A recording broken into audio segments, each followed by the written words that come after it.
Hi all. So the number of times I've tried to record this particular video, like I must be very tired because I accidentally took a picture of myself way too many times, like four. It was bad. I got hungry in the middle, so like I took two pictures of myself and I was like, crap, I needed to switch this to video mode. And then I got kind of hungry, so I ate some cheese, came back, took another two pictures of myself, and I was like, oh crap. Yeah. So it's been one of those days. Had work today. It was a little rough, but other than that, not too bad. My main thing that I wanted to do, continuing our introductions, was that I wear a lot of blue. And I swear it's not that I'm sad. I like the color blue. It goes well with my eyes and my skin, I guess. I don't know. I don't really think about it that much, but I think I just have a lot of blue and black and some gray. Mostly blue and black. And actually, in this light, I think it kind of looks like my shirt is blue. I don't know. It's definitely black, but I can't really tell. So on the topic of colors, that brings me up to colorblindness, which I am colorblind. And people are always, well, I don't know if surprised, but they have this very funny reaction to that. I think it's funny, where they go, what color is this? What color is this? What color is this? My favorite is I had a friend in high school who said, she points at a building and she goes, what color is that green building?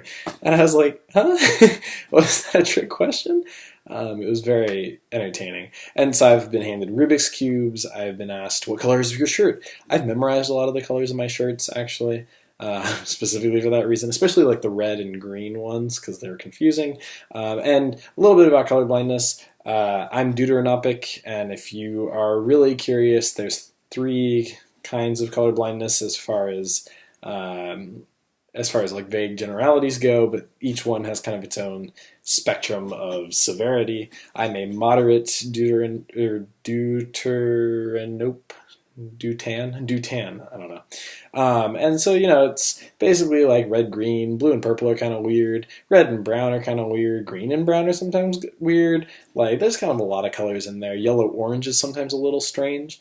And if you want, there's a whole bunch of like physiology behind it, and it all deals with the cones in your eye. And there's three kinds of cone. One is specialized for, I think, red light. One is specialized for green, and one is specialized for blue, RGB, if you're familiar with it.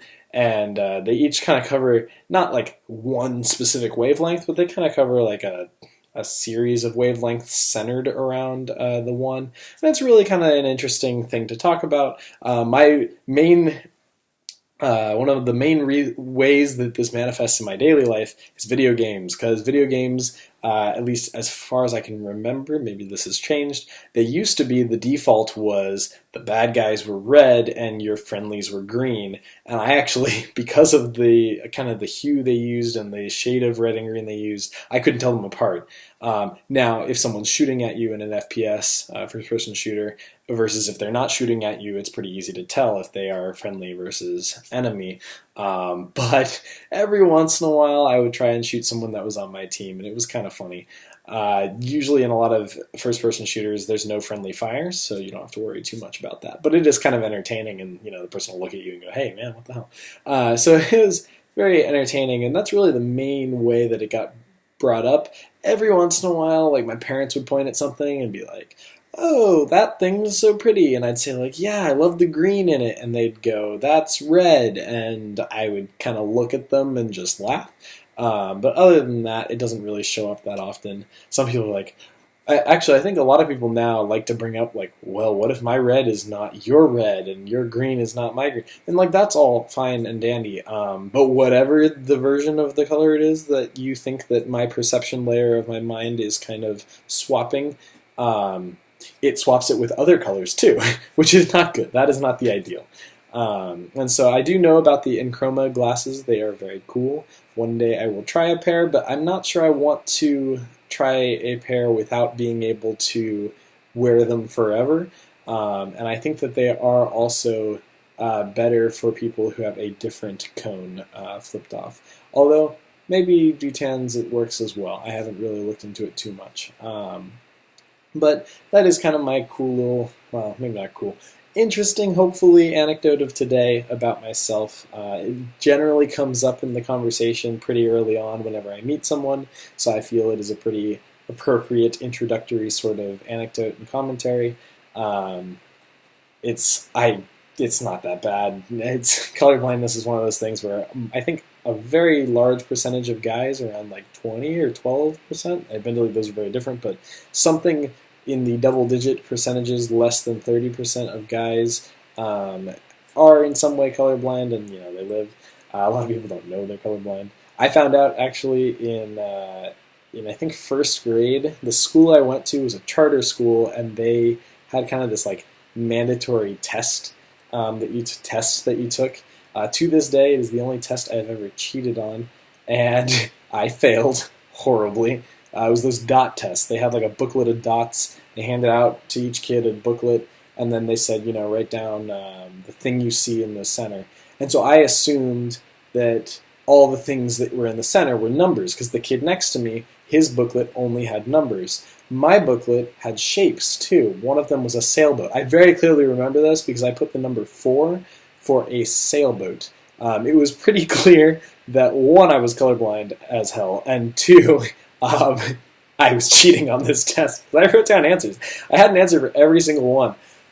You would have thought that I would have noticed that like the images weren't the same color by like a lot. Like his dots were like shades of yellow and gray, and mine were shades of like red and green at certain points when we were flipping through our booklets. But it's one of those things where I'm not 100% sure why I tried to do. I was kind of embarrassed, and I don't think everyone in the class went in at the same time. Like I feel like it was a very small group.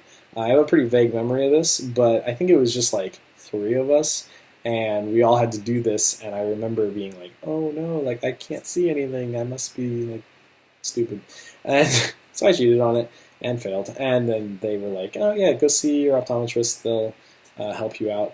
I'm not actually sure if I saw an optometrist or a different kind of doctor, but that's like childhood me. That's what I thought I saw. And so I went, and they were like, "Yeah, you're a little bit colorblind. It's fine." And I think my doctor at the time, he said, "You're missing around 40% of colors." That sounds like a lot to me, and it sounds like a lot to the people I talk to, but maybe it's not that bad. I seem to be getting along just fine, so I'm not too concerned. But it is kind of a fun little story, and people love being like, "What color is that? What color is that?" Every once in a while I'll see a graph, and it'll be red and green and brown and orange, and that's really just kind of cruel. But other than that, it's usually not too bad. So yeah, I'm colorblind, but that's okay. It's pretty entertaining in a lot of ways, and it's not too bad otherwise. That is not to say that all colorblindness is my level of kind of moderate or mild, if you will. Some colorblindness is very, very bad, and it's really not as entertaining. I think mine isn't terrible, so it's kind of humorous. So yeah, that's it for today. I've given up on the 5-minute limit. I enjoy sharing these stories, so oh well. You're welcome to stop listening at the 5-minute limit if you would like. And the 5-minute limit was kind of self-imposed anyway, so we'll live. Have a good night. I'll see you, well, night for me. Have a good whatever time it is for you. I'll see you next time.